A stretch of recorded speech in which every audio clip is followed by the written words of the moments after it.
প্ৰশ্ন কাকত ফাদিল হোৱাৰ বিষয়টো সন্দৰ্ভত প্ৰথম ইয়াত কেইবাটাও দিশ আছে। প্ৰথম আপোনাৰ প্ৰশ্নটো উত্তৰ মই দি ল'ব বিচাৰিছো যে প্ৰশ্ন কাকত ফাদিল হৈছে সেই কথাটো এতিয়া আৰু কৈ বা প্ৰশ্নৰ অৱতাৰণা কৰি লাভ নাই, কাৰণ প্ৰশ্ন কাকত পৰীক্ষা হোৱাৰ পূৰ্বেই ছাত্ৰ ছাত্ৰীৰ হাতে হাতে আহি পৰিলে, মোবাইলে আহি উপলব্ধ হ'ল।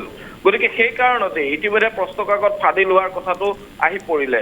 আৰু তাৰ সমান্তৰালকৈ যদি আপুনি চায় যে এই প্ৰশ্ন কাকতসমূহ ক'ৰ পৰা ফাদিল হৈছে, ক'ত উপলব্ধ হৈছে, ক'ৰ ছাত্ৰ ছাত্ৰী এই প্ৰশ্ন কাকত পাইছিল, ইয়াৰ কেইবাটাও অঞ্চল ইতিমধ্যে চিহ্নিত কৰিছে শিক্ষা বিভাগে।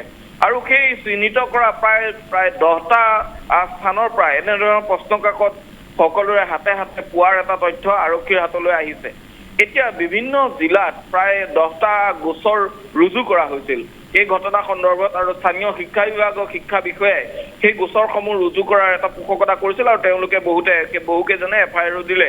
আৰু সেই সন্দৰ্ভত কালি কেইবাজনো কোনোবাজন অধ্যক্ষ, কোনোবাজন আচলতে প্ৰধান শিক্ষকক মাতি আনি ইতিমধ্যে তেওঁলোকে এই গোটেই বিষয় সন্দৰ্ভত সোধপোছো কৰিছে। কোনোবাজনে কৈছে যে মই প্ৰশ্ন কাকত খোলাটো হয়, মই চোৱাটো হয়, কিন্তু গণিতৰ প্ৰশ্ন কাকতখন মই ফটো তোলা নাছিলো। সকলোৰে বিভিন্ন যুক্তি, কিন্তু ইয়াৰ পৰা কোনো কনক্লুচিভ এটা সিদ্ধান্তলৈ আহিব নোৱাৰাৰ বাবে অৱশেষত এই গোচৰসমূহ CID লৈ স্থানান্তৰ কৰাৰ সিদ্ধান্ত গ্ৰহণ কৰে।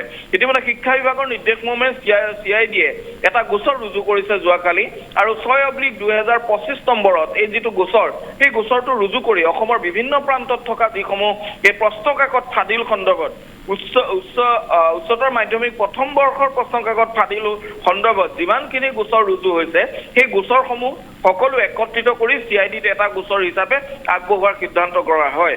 আৰু ইয়াৰ সমান্তৰালকৈ আন এটা বিষয় আহি পৰিছে।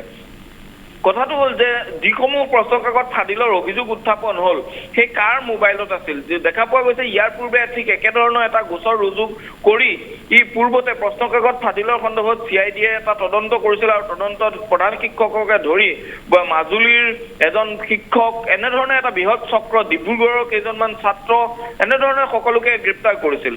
কিন্তু এতিয়া এই গোচৰটো CIDলৈ দিয়া হৈছে। এতিয়া CIDয়ে প্ৰাথমিকতে আমি বিশেষ সূত্ৰে জানিব পৰা মতে যিখিনি অভিযোগ আহিল সেই অভিযোগসমূহ পৰীক্ষা কৰিব। অভিযোগসমূহ পৰীক্ষা কৰি কোন মোবাইললৈ গৈছিল, ক'ৰ পৰা গম পালে প্ৰধান শিক্ষকে, ক'ৰ পৰা অধ্যক্ষগৰাকীয়ে গম পালে, এই কথাবিলাক ল'ব।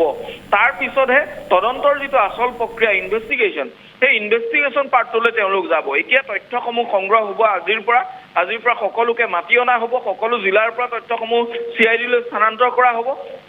সেইখিনি স্থানান্তৰিত হোৱা তথ্যসমূহ আৰু CIDৰ যিটো দলে ইতিমধ্যে তদন্তকাৰীৰ দায়িত্ব লাভ কৰিব, তেওঁলোকে সকলো তন্নতন্নকৈ পৰীক্ষা কৰি পৰৱৰ্তী পৰ্যায়ত কোনে ভাইৰেল কৰিলে, কোনে ফাদিল কৰিলে সেই কথালৈ পৰৱৰ্তী পৰ্যায়তহে আগবাঢ়িব। হয়, ধন্যবাদ জনাইছোঁ সবিশেষ জনোৱাৰ বাবে। জ্যেষ্ঠ সাংবাদিক বিমল ফুকন মহন্ত ইতিমধ্যে ক'লে গোটেই বিষয়টো পুংখানুপুংখ তদন্ত প্ৰক্ৰিয়া আগবঢ়াই নিছে আৰক্ষীয়ে। গতিকে পৰৱৰ্তী সময়ত উচ্চতৰ মাধ্যমিকৰ প্ৰথম বৰ্ষৰ প্ৰশ্ন কাকত কোনে ফাদিল কৰিলে, যদি ফাদিল কৰিছিল ছাত্ৰ ছাত্ৰীসকল কেনেকৈ জড়িত হৈছিল, পৰীক্ষা হলৰ ভিতৰলৈ সেই মুহূৰ্তত কেনেকৈ মোবাইল নিব পাৰিছিল, এই কথাবোৰ তদন্ত আঁতৰলৈ আহিব।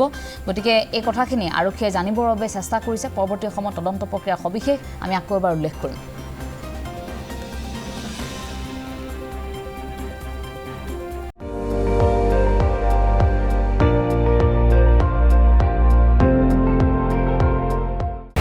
আপুনি চাই আছে ND24, সৰ্বশ্ৰেষ্ঠ নহয় সৰ্বোত্তমৰ দৌৰ।